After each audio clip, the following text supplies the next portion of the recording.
আল্লাহ থেকে প্রেরণ করেছেন। এই লক্ষ্য আল্লাহর রাসূল সেই মক্কার জীবনে পর্যন্ত, মদিনায় না শুধু মক্কার জীবনে পর্যন্ত এতটা স্পষ্ট রেখেছিলেন।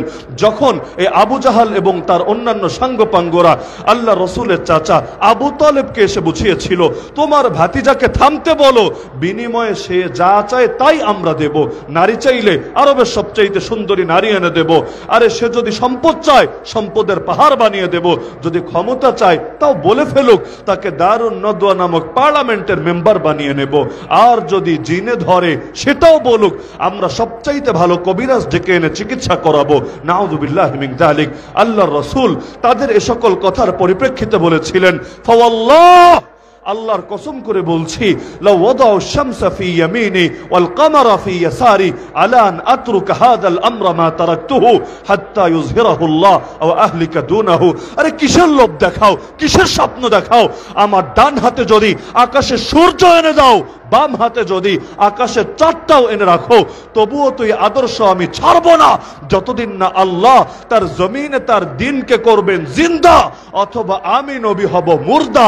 যেটাকে আমাদের ভাষায় সহজে আমরা বলি হয়তো শরিয়াত নয়তো শাহাদাত। আমাদের শেখুল হাদিস ইবনে শেখুল হাদিসও কারাগার থেকে বের হয়ে ঘরে ফেরার আগেই এই হুঙ্কারটাই ছুড়েছিল, হয়তো খেলাফত নয়তো শাহাদাত। আরে জীবনের কি দাম আছে যদি আমার জীবনের বিনিময়ে আল্লাহর জমিনে আল্লাহর দিন জিন্দা করা না যেতে পারে? আবু বকর সিদ্দিক রাদিয়াল্লাহু আনহু যেভাবে গর্জে উঠেছিলেন, আয়ান কুসুদ্দিন ওয়ান হাই, আমি জিন্দা থাকতে ইসলামের মধ্যে এতটুকু ত্রুটি ঢুকবে এটা কিছুতেই মেনে নেওয়া যাবে না।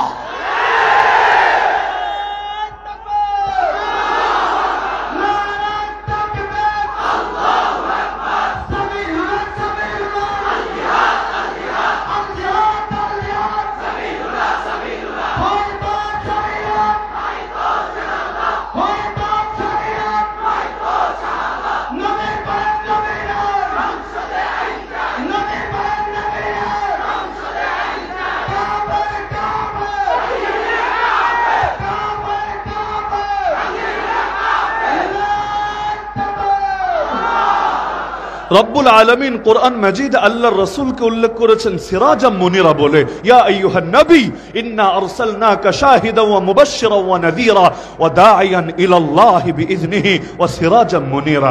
সিরাজাম মুনিরা মানে হলো এমন বাতি যেই বাতি আলো বিকিরণ করে, আলো বিতরণ করে, আলোয় চতুর্পাশকে আলোকিত করে তোলে।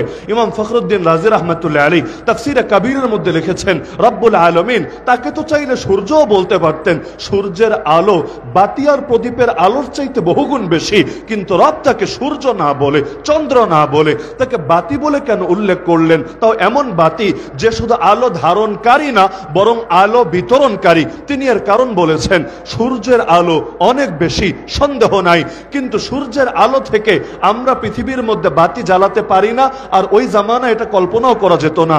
অপরদিক একটা বাতি দিয়ে লক্ষ কোটি বাতি যদি জ্বালানো হয়, তবুও প্রথম বাতির আলো তার আগুন মোটেও কমে না। তো আল্লাহর রাসূলকে আল্লাহ বাতি বলে উল্লেখ করেছেন, এমন বাতি যেই বাতি অন্যান্য বাতিকে করবে আলোকিত।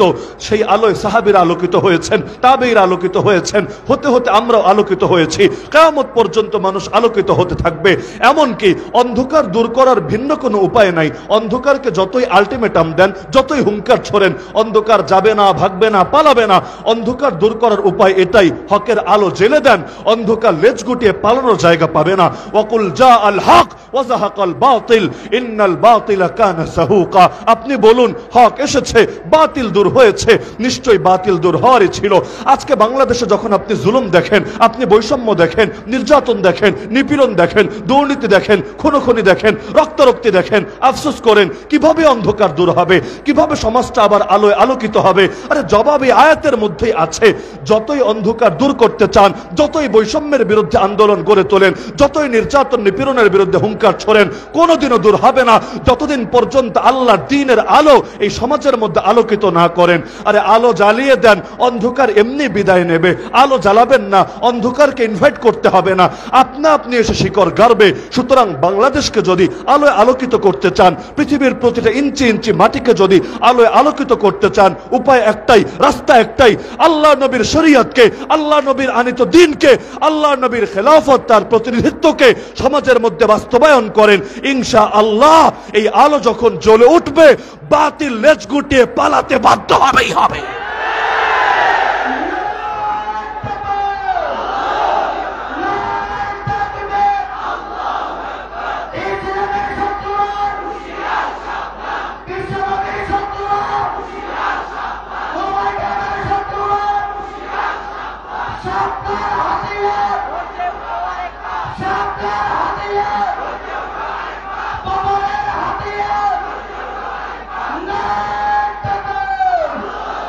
ইসলামের প্রথম কাফেলা যখন হিজরত করে গিয়েছিল হাবাসায়, নাজাশির দেশ তথা ইথিওপিয়ায়, যাওয়ার পরে পেছনে পেছনে মক্কার কুরাইশও তাদের একদল নেতাকে, প্রতিনিধিকে পাঠিয়ে দিল, যাও এদেরকে ফিরিয়ে আনো দেশে।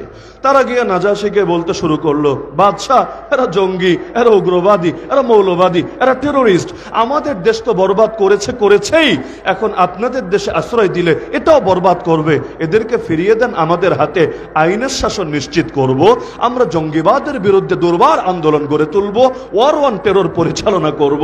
তারা ভেবেছে নাজাশিকে বললে নাজাশির মন তো গলেই যাবে, কিন্তু তারা জানে না রূপকথা শুনিয়ে আর কল্পকাহিনী বলেই সবসময় সবাইকে গিলানো যায় না। আরে দেশ স্বাধীন হয়েছে তাতে কি? গতকাল পর্যন্ত দেখা গেল যে নতুন করে আবার সেই জঙ্গি নাটকের সূচনা করেছিল, দুইজনকে ধরে দাবি করেছে আবার দুইজন জঙ্গি পাওয়া গিয়েছে, আর ইসলাম বিদ্বেষীরা খুশি। আরে এতদিন তো তোমরা বলেছো জঙ্গি নাটক এটা ভুয়া, এটা সরকার পরিচালিত করে ইন্ডিয়া এবং বিভিন্ন দেশের দৃষ্টি আকর্ষণের জন্য, এখন তো প্রমাণিত হয়ে গেল এগুলো ভুয়া না, এগুলো আসলেই, কারণ এখন তো আর মিথ্যা বলবে না, ঠিকই তো বলছে, জঙ্গি গ্রেফতার হয়েছে। কিন্তু পাগল জানে না এই জাতি সচেতন হয়ে গিয়েছে, ওরা জানে না যেই জাতি একবার রক্ত দিতে শিখে গিয়েছে ওই জাতিকে আজে বাজে গল্প শুনিয়ে তাদের চেতনা আর মনোবল ভাঙা যাবে না। যার কারণে গোটা জাতি যখন গর্জে উঠেছে, আরে কিসের জঙ্গি নাটক দেখাচ্ছ, আমাদেরকে প্রমাণ দিতে হবে। আর স্বাধীন বাংলায় এই আমেরিকার শেখানো বুলি, ওয়ার ওয়ান টেরর, জঙ্গিবাদের কেচ্ছা চলবে না। আজকে দিনটা শুরু হতে না হতে বলল থুক্কু, সরি আমাদের ভুল হয়েছে, আসলে শব্দটা হবে নাশকতাকারী, মিস্টেক বশত জঙ্গি শব্দ কোন পত্রিকায় লেখা হয়ে গিয়েছে। তার মানে জাতি যদি জেগে ওঠে তখন তাদেরকে বিভিন্ন আজে বাজে গল্প শুনিয়ে ঘুম পাড়িয়ে রাখা যায় না। তো নাজাশিকে বলল ফিরিয়ে দেন না আমাদের কাছে। এখন নাজাশি বললেন তোমাদের একপাক্ষিক কথা শুনে আমি বিচার করতে পারি না, ওদেরকে ডাকা হলো। সেখানে জাফর তাইয়ার রাদিয়াল্লাহু তাআলা আনহু তার সামনে গিয়ে ছোট্ট একটা ভাষণ দিলেন। এই জাফর সেই জাফর, আল্লাহ রাসূল সাল্লাল্লাহু আলাইহি ওয়াসাল্লাম এক জিহাদে যাকে নেতা বানিয়েছিলেন, সেনাপতি বানিয়েছিলেন, সেই জিহাদের মধ্যে ডান হাত দিয়ে ঝান্ডা ধরে রেখেছিলেন। এক কাফের এসে তরবারি দিয়ে আঘাত করে ডান হাতটা কেটে ফেলেছিল। আরে হাত গেছে তাতে কি, কালেমার ঝান্ডা জমিনে পড়বে, এটা কি মুসলমান মেনে নিতে পারে? বাম হাত দিয়ে ধরে নিয়েছে ঝান্ডা।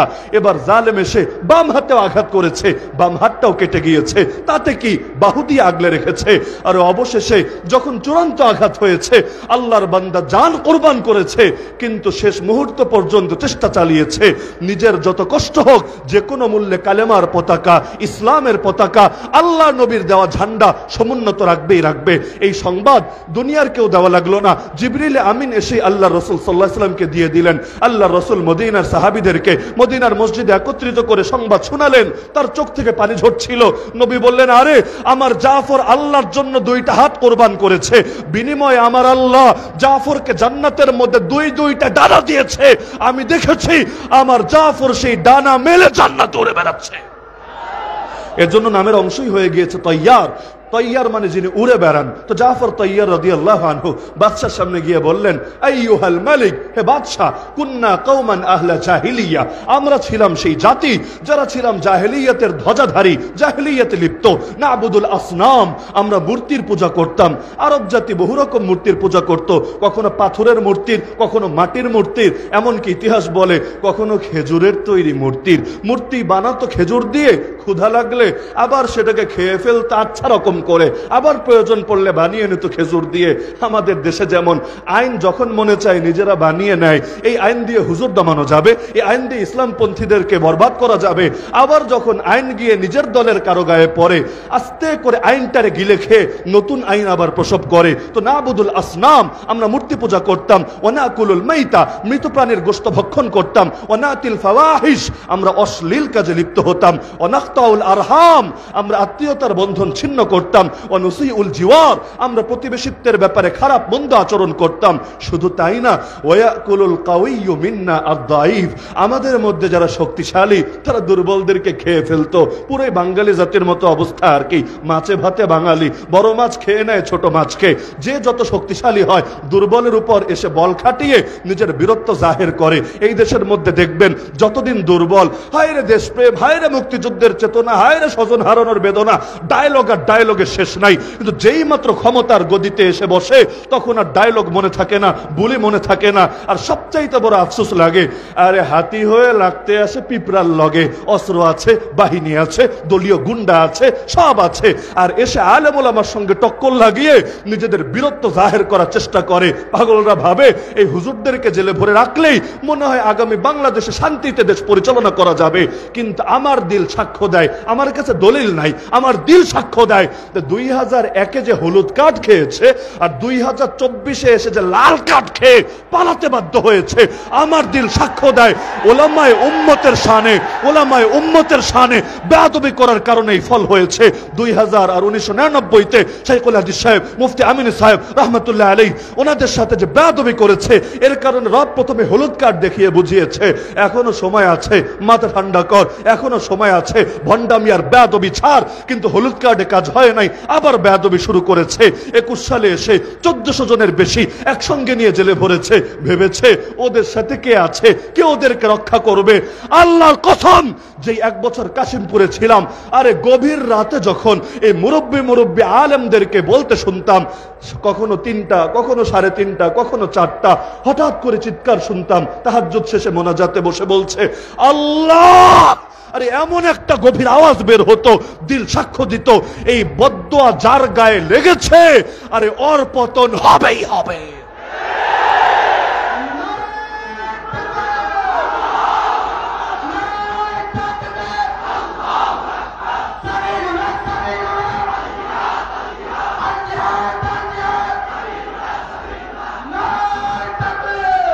আরে তোমরা ভেবেছোটা কি এই দিন আর কোরআন হেফাজতের দায়িত্ব আমরা নেই নাই? হেফাজতের দায়িত্ব নিয়েছেন স্বয়ং আল্লাহ। ইন্না নাহনু নাযালনা যিকরা ওয়া ইন্না লাহু লাহাফিজুন। আর আল্লাহ হেফাজত করবেন কিভাবে?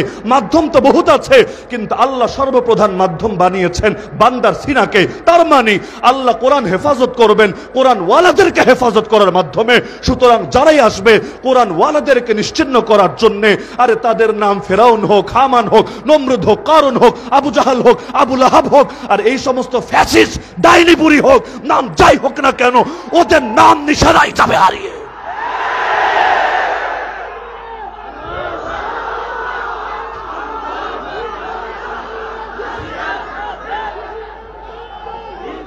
তো জাফর রাদিয়াল্লাহু আনহু বলেন, ফাকুন্না আলা যালিক, আমরা এভাবে জাহেলিয়াতের উপর ছিলাম, হাত্তা বাআসাল্লাহু রাসূলাম মিন্না, এমত অবস্থায় আল্লাহ আমাদের ভেতর থেকে একজনকে রাসূল বানিয়ে পাঠালেন। ফাদাআনা ইলাল্লাহি আযজা ওয়া জাল, তিনি আমাদেরকে মহামহিম আল্লাহর দিকে দাওয়াত দিলেন। লিনওয়াহিদাহু ওয়া না'বুদা, যেন তার একত্ববাদের ঘোষণা দেই, যেন একমাত্র তারই ইবাদত করি। ওয়া নাখলা মা কুন্না না'বুদু নাহনু ওয়া আবাউনা মিন দুনিল্লাহি মিনাল হিজারাতি ওয়াল আওসান, সে আল্লাহকে বাদ দিয়ে যত পাথর অথবা যত প্রতিমার পূজা করতাম, এই সব কিছু যেন পরিহার করি। ও আমারানা, তিনি আদেশ করেছেন বিসিদকিল হাদিস, যেন সত্য বলি। ও আদাইল আমানা, আমানত আদায় করি। ও সিলাতের রাহিম, আত্মীয়তার বন্ধন রক্ষা করি। ও হুসনিল জিওয়ার, প্রতিবেশিত্বের সঙ্গে উত্তম আচরণ করি। ওয়াল কাফি আনিল মাহারিম ওয়াদ দিমা, হারাম থেকে বিরত থাকি, রক্তপাত থেকে বিরত থাকি। ও নাহানা, তিনি আমাদেরকে নিষেধ করেছেন আনিল ফাওয়াহিশ, যেন অশ্লীলতা ছেড়ে দেই। ও শাহাদাতি জুর, মিথ্যা সাক্ষ্য দেওয়া বাদ দিয়ে দেই। ও আকলি মালিল ইয়াতীম, এতিমের সম্পদ আত্মসাৎ আর না করি, ওয়াকাতফিল মুহসানা সতীসাধী নারীদেরকে জিনার অপবাদ আর না দেই, ও আমারানা তিনি আরো আদেশ করেছেন আন নাবুদাল্লাহ এক আল্লাহর ইবাদত করব, লা নুশরিকু বিহি শাইআ তার সঙ্গে যেন কোনো কিছুকে শিরিক শরীক না করি, ওয়া ইকামাস সালাহ সালাত কায়েম করি, ওয়া ইতাআজ যাকাত যাকাত আদায় করি। ক্বালাত ফাআদ্দাদা আলাইহি উমুরুল ইসলাম এভাবে একটা একটা করে ইসলামের বিধানগুলো তুলে ধরলেন। সব শুনে নাজাশী বললেন, নেতাজিরা তোমরা তোমাদের পথ দেখো, আমি এই মুসলমানদেরকে কিছুতেই তোমাদের হাতে তুলে দেব না। তাহলে আল্লাহ রসুল এসেছিলেন সিরাজা মুনিরা হয়ে, এমন আলো যে আলোয় গোটা পৃথিবী আলোকিত হয়ে উঠবে। সুতরাং এই অন্ধকার জামানায় নব্য জাহেলিয়াতের মধ্যেও পৃথিবীর বুকে আলো জ্বালাতে চাইলে আল্লাহ রসুলের সিরাত বাদ দিয়ে, আল্লাহ রসুলের নববী আদর্শ বাদ দিয়ে ভিন্ন কোন তরিকায় সফলতা অতীতেও আসে নাই, আজও আসবে না, কোনোদিন আসা সম্ভব না। সুতরাং আল্লাহ রসুলের প্রতিটা শিক্ষাই আমাদের কাছে আমানত, আমাদের জান যেতে পারে কিন্তু রক্ত দিয়ে হলেও আল্লাহর নবীর কোন আমানতকে কিছুতেই নষ্ট হতে দেব না। আল্লাহ নবী যে ইসলাম আমাদের কাছে দিয়েছেন সেই ইসলামে নামাজও আছে, রোজাও আছে, হজও আছে, যাকাতও আছে, ইলমও আছে, আত্মশুদ্ধিও আছে, দাওয়াতও আছে, সবই আছে। পাশাপাশি জিহাদও আছে, খেলাফতও আছে, কাফের মুশরিকদের দাঁত ভাঙা জবাব দেওয়ার শিক্ষাও আছে।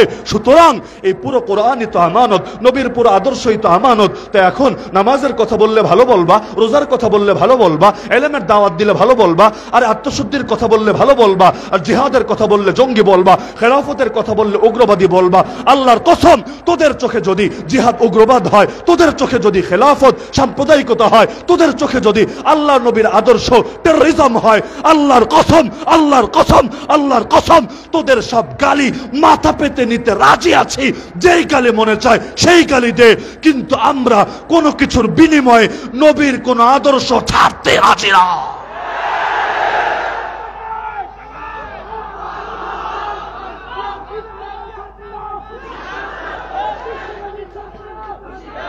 হাত থেকে খাবার পড়ে গেছে, সেই খাবার উঠাচ্ছেন।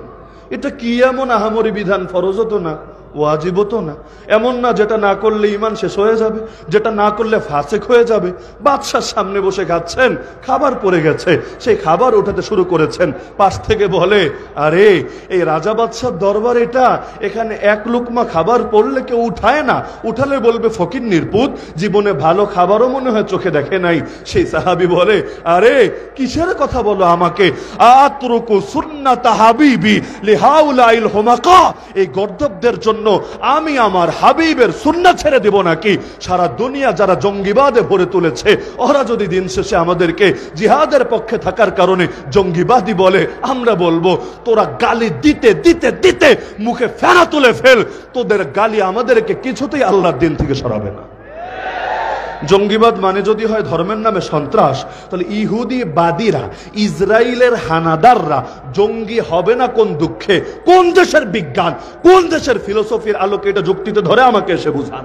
কারণ ওরা নাস্তিকতা রাষ্ট্র প্রতিষ্ঠা করতে চায় না, ওরা ইহুদিবাদী রাষ্ট্র প্রতিষ্ঠা করতে চায়। স্পষ্ট কথা, এমন এক রাষ্ট্র যেই রাষ্ট্রে ইহুদিবাদ চলবে, এমন এক রাষ্ট্র যেই রাষ্ট্রের নেতা আগামী দিনে হবে মাসিহে দাজ্জাল। আরে পার্শ্ববর্তী রাষ্ট্রে দেখেন নরেন্দ্র মোদী, বিজেপি, আরএসএস, তারা বলে না আমরা নাস্তিকবাদী রাষ্ট্র বানাতে চাই, তারা বলে যে আমরা এখানে রাম রাজ্য বানাতে চাই। তো ধর্মের নামে এই যে লক্ষ লক্ষ মানুষকে মারছে, ধর্মের নামে নির্মম নির্যাতন করছে। আরে আসিফার মতো 6 বছরের মেয়েরা পর্যন্ত ওদের নৃশংস থাবা থেকে বাঁচতে পারছে না, মন্দিরের ভেতর ঢুকিয়ে দিনের পর দিন গণধর্ষণ করে করে খাবারও না দিয়ে এক পর্যায়ে পাথর দিয়ে মাথা থেতলে ফেলে জানে মেরে ফেলছে। বলতে পারেন বিচ্ছিন্ন ঘটনা 2-4 জন করেছে, তাতে কি? আরে বিচ্ছিন্ন ঘটনা মানতাম, কিন্তু যখন পত্র পত্রিকায় দেখি ওই বছর যতগুলো পর্ন সাইট আছে, পর্ন সাইট ওই ব্লু ফিল্মের জগতে সবচাইতে বেশি সার্চ হয়েছে, এটা দেখার জন্য যে কিভাবে কোন পন্থায় কোন তরিকায় আসিফাকে রেপ করা হয়েছে, এটা দেখতে চায়। ইন্ডিয়ার মধ্যে ওই বছর সকলে মিলে আসিফার এই নির্মম শাহাদাতের ট্র্যাজেডি দেখে যখন চোখ জোড়ানোর স্বপ্ন দেখে, এটা সবগুলো সার্চের মধ্যে সবার শীর্ষে থাকে, তখন আর বুঝতে বাকি থাকে না, ওরা ইসলামের বিরুদ্ধে যুদ্ধের ঘোষণা দিয়ে দিয়েছে। 1 অযোধ্যা বিশাল এক জায়গা, রামের নাকি জন্মভূমি, ভালো কথা। অযোধ্যায় এত জায়গা থাকতে বাবরি মসজিদ ভেঙেই মন্দির বানানো লাগলো, আর কি কোনো জায়গা খুঁজে পাওয়া গেল না? আল্লাহর ঘর মসজিদ, যেটা মসজিদ সেটা কিয়ামত পর্যন্ত মসজিদ, কোনো বাপের বেটার ক্ষমতা নাই মসজিদকে ভিন্ন কিছুতে পরিণত করবে।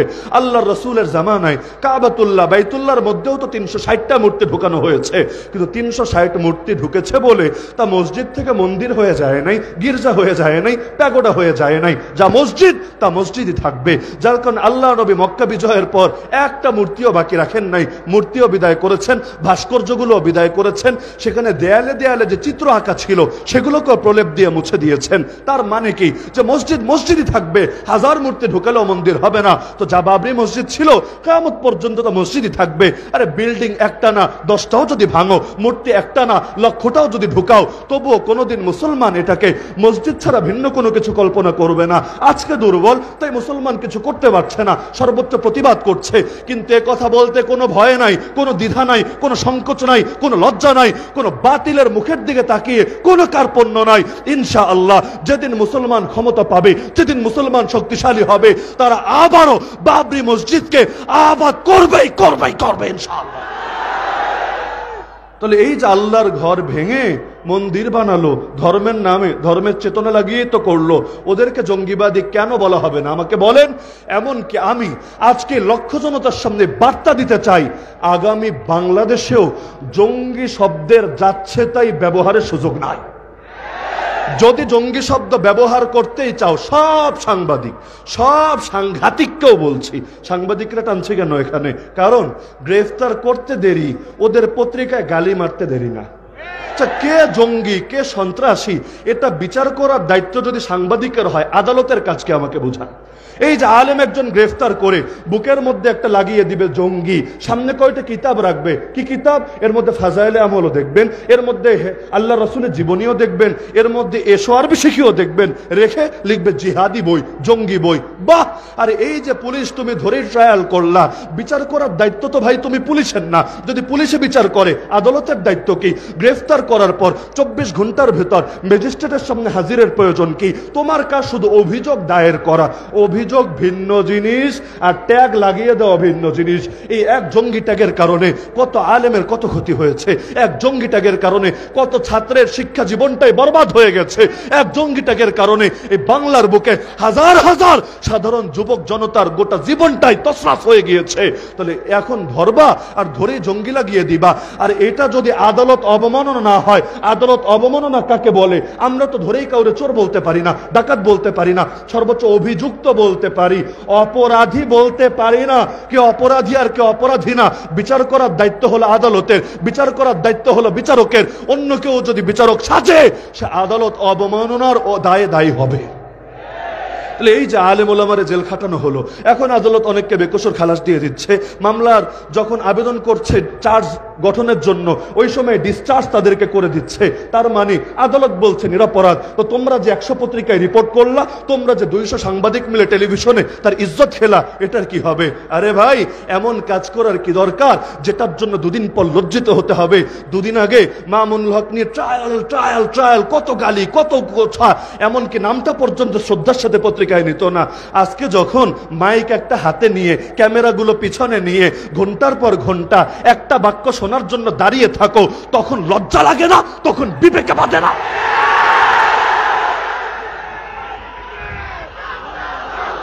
ওরা ভেবেছেটা কি? আরে বাংলাই তো বলে এই দিন দিন নয়, আরো দিন আছে। আজকে ইসলামপন্থীরা দুর্বল, তাতে কি? আল্লাহর রাসূলকেও তো মক্কায় দুর্বল করে রাখা হয়েছিল, কোরআনে আছে ওয়াজকুরু ইয আনতুম কালিলুম মুস্তাদাফুনা ফিল আরদ। মুসলমানরা স্মরণ করো এই দিনের কথা, যখন তোমরা সংখ্যায় কম ছিলা, পৃথিবীতেও দুর্বল ছিলা। তাখাফুন, তোমাদের সর্বদা ভয় হতো, আইয়াতাখাত্তাফুকুমুন নাস, মানুষ তোমাদেরকে বুঝি ছো মেরে নিয়ে যাবে। কখন এসে কালো একটা মাইক্রো থামবে, কখন এসে সাদা একটা হাইয়েস্ট থামবে, নামবে, এসে রাস্তা থেকে খপ করে ঢুকিয়ে নিয়ে যাবে, নিয়ে 5 দিন খবর নাই, 10 দিন খবর নাই, 6 মাস খবর নাই, তারপর বাসায় একটা ঢুকিয়ে বলবে জঙ্গি পাওয়া গিয়েছে। বাহ বাহ, কি আজীব এক তামাশা। তাহলে এই বাংলার জমিনে আগামীতে যদি জঙ্গি শব্দ ব্যবহার করার এসকো জাগে, খাহেশ জাগে, আমি লক্ষ জনতার সামনে ঘোষণা দিচ্ছি, তোমাদেরকে এই লাইনও সততার পরিচয় দিতে হবে। সততা মানে কি?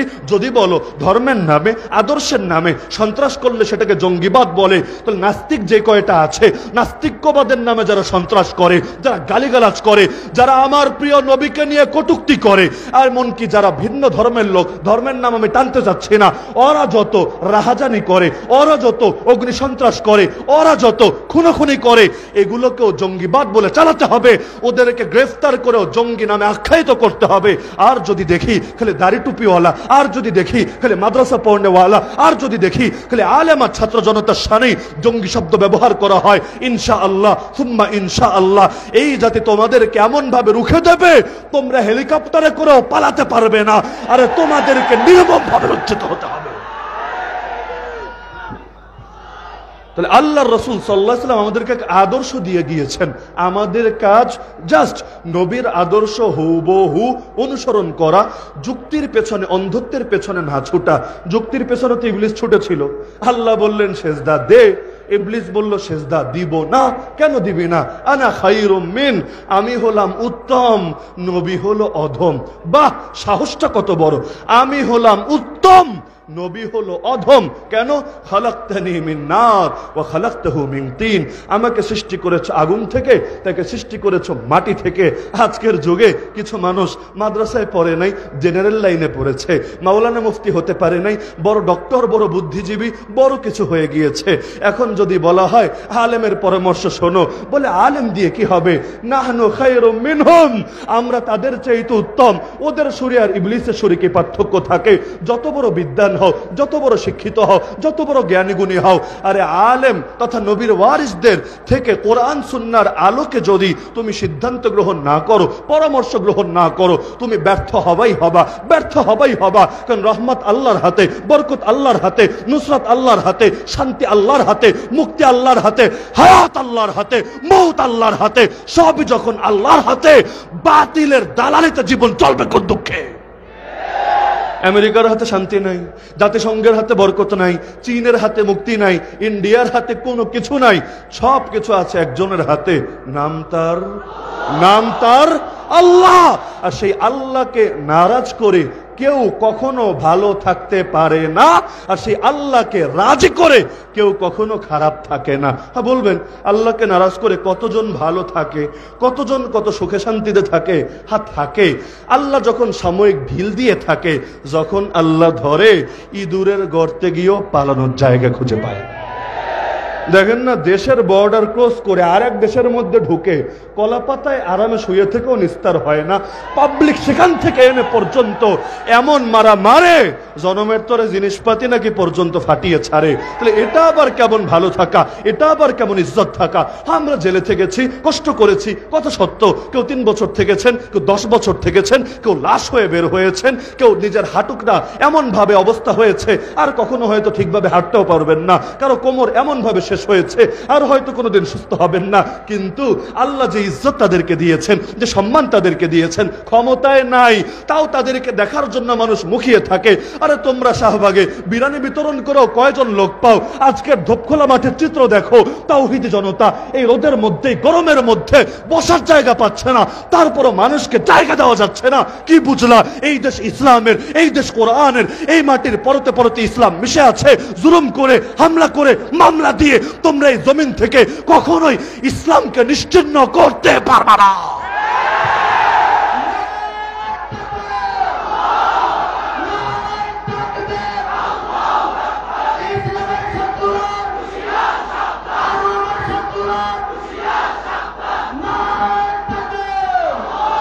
সুতরাং আমরা নির্ভয়ে বলতে পারি, আগামীর বাংলাদেশ ইসলামের বাংলাদেশ, আগামীর বাংলাদেশ কোরআনের বাংলাদেশ, ইসলামের হেফাজতের দায়িত্ব নিয়েছেন আল্লাহ। এত জুলুমের পরও যখন ইসলামের কিছু করা যায় নাই, আগামী দিনেও ইনশাআল্লাহ কিছুই করা যাবে না। আমাদের প্রয়োজন সদা সর্বদা হকের পক্ষে থাকা, ইসলামের পক্ষে থাকা, দিন শরিয়াত এবং কোরআনের পক্ষে থাকা। আর সময়ে সময়ে রূপ পাল্টে না ফেলা, এমন না হওয়া। সুখের দিনে তো আছি, দুঃখের দিনে নাই। হক আর বাতিলের মধ্যে নিরপেক্ষতা চলে না, হয়তো হকের পক্ষে না হলে বাতিলের পক্ষে।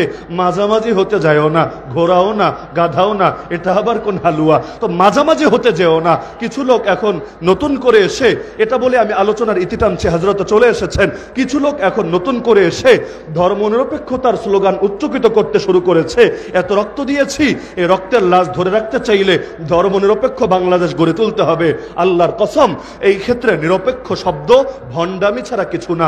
নিরপেক্ষ আবার কি রে ভাই? হয়তো রহমানের পক্ষে, না হলে শয়তানের পক্ষে, হয়তো হকের পক্ষে, না হলে বাতিলের পক্ষে, হয়তো আলোর পক্ষে, না হলে অন্ধকারের পক্ষে। যারা বলে আমরা নিরপেক্ষ, তারা মূলত মুনাফিকদের মতো, যারা যারা ভেতরে ভেতরে শয়তানের পক্ষই লালন করে, তবে বলার সাহস রাখে না। সুতরাং নিরপেক্ষতার কোনো সুযোগ নাই। সুদিন এসেছে বলে সুর পাল্টানোর কোনো অবকাশ নাই। আগে এক টাকলো বলেছিল রাষ্ট্রধর্ম ইসলামকে বিদায় করবে, এখন নতুন করে আর এক কবি বলতে শুরু করেছে, না আমি বলি ফরহাদ মজহার, রাষ্ট্রধর্ম ইসলাম দিয়ে কি হবে? রাষ্ট্রকে নামাজ পড়ে, রাষ্ট্রকে কোরআন পড়ে? আরে অদ্ভুত ব্যাপার। রাষ্ট্র ভাষা দিয়ে কি হবে তাহলে? রাষ্ট্রের কি মুখ আছে? রাষ্ট্রের কি জিহ্বা আছে? রাষ্ট্রকে কথা বলতে পারে? বলবে না। রাষ্ট্রভাষার কাজ হলো অফিস আদালতে কাজে লাগে। বলবো রাষ্ট্রধর্মের কাজ কি তাহলে বোঝো না? রাষ্ট্রধর্মের কাজ পার্লামেন্টে, বিচারালয়ে, আইন কানুনের ক্ষেত্রে, বিচার, আচার, অর্থনীতি, সভ্যতা, সংস্কৃতি, রাজনীতি, ব্যক্তি জীবন, পরিবার, সমাজ, রাষ্ট্র, সব ক্ষেত্রে কাজে লাগে। তো রাষ্ট্রভাষার গুরুত্ব যদি বোঝো, রাষ্ট্রধর্মের গুরুত্ব যদি না বোঝো, আমাদের আর বুঝতে বাকি থাকে না। তোমরা নতুন দেশে পুরনো সুরে এনে হাজির করেছো, আর নতুন কাপড় পরিয়ে পুরনো বউরে এনে হাজির করেছো। তোমরা শরবতের পেয়ালার মধ্যে মদ ঢেলে দিয়েছো। সুতরাং অতীতে যেমন এই জাতি অন্যায় সয়ে নেয় নাই, আগামীতেও নেবে না। আমরা হকের পক্ষে আছি, হকের জন্য লড়াই করছি। ইনশাআল্লাহ আমাদের মৃত্যু হবে হকের জন্য। রবের কাছে দোয়াও করব এটা, রব হকের পক্ষে থাকতে গিয়ে, হকের পথে চলতে গিয়ে শাহাদাত যেন নসিব হয় এই কপালে। এই তৌফিক তুমি আমাদেরকে দিও। গালি দিয়ে লাভ নাই, নতুন হামলা মামলা করেও লাভ নাই। হয়তো শরিয়াত, নয়তো শাহাদাত, হয়তো খেলাফত, নয়তো শাহাদাত। এর আগে আমরা থামবো না। نصر من الله وفتح قريب وبشر المؤمنين وما علينا إلا البلاغ المبين. السلام عليكم ورحمة الله وبركاته. ما شاء الله. অত্যন্ত চমৎকার আলোচনা করেছেন মুফতি আলী হাসান ইসলাম। আমরা শান্ত হয়ে বসি, জাতীয় সিরাত কমিটির উদ্যোগে আয়োজিত, জাতীয় সিরাত কমিটি বাংলাদেশের উদ্যোগে আয়োজিত সিরাত নবী সাল্লাল্লাহু আলাইহি ওয়াসাল্লাম মহাসম্মেলনের মধ্যে আপনাদের সামনে গুরুত্বপূর্ণ বক্তব্য পেশ করবেন হযরত আল্লাহ মুফতি নজরুল ইসলাম কাসেমী। আলোচনা পেশ করবেন মুফতি নজরুল ইসলাম কাসেমী দাওয়াত বারাকাতুহু আলাইয়া।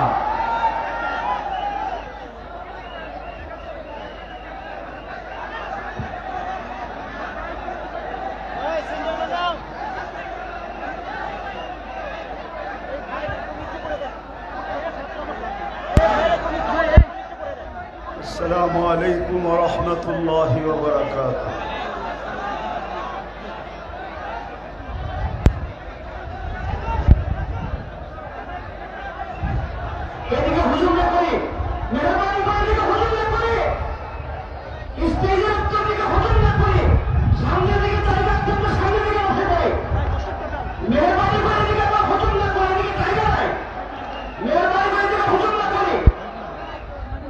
السلام عليكم ورحمة الله وبركاته.